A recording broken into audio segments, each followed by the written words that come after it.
আসসালামু আলাইকুম বন্ধুরা, welcome back to my channel.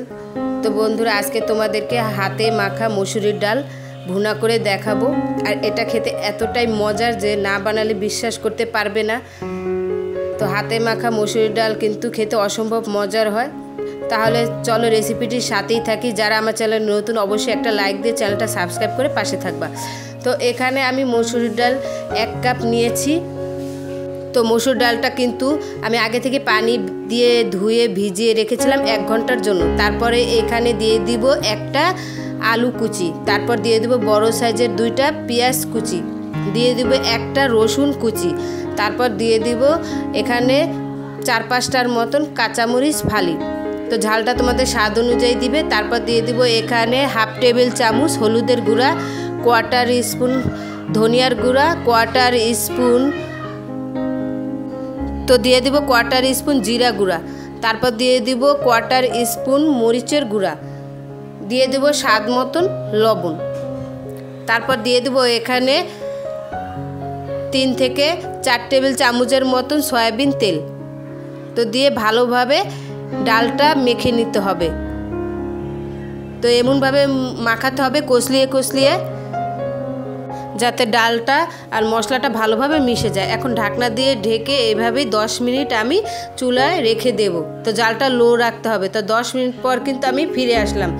দেখো ডালটা কিন্তু হালকা সিদ্ধ হয়েছে আর একটু কষানো কিন্তু হয়েছে। তো একটু নেড়েচেড়ে দিয়ে তারপরে ঢাকনা দিয়ে ঢেকে রাখবো আরও 2 মিনিট। তো আরও 2 মিনিট পর ফিরে আসলাম। এখন ভালোভাবে নেড়েচেড়ে দেব।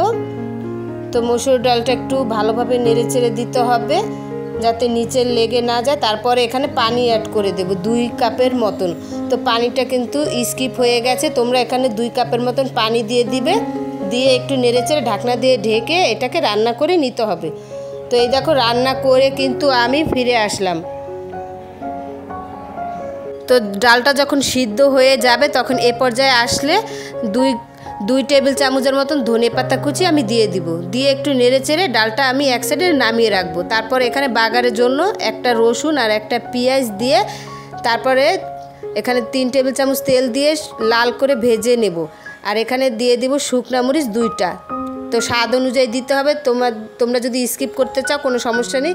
দিয়ে লাল করে একটু ভেজে নিয়ে তারপরে ডালের উপরে দিয়ে দিতে হবে।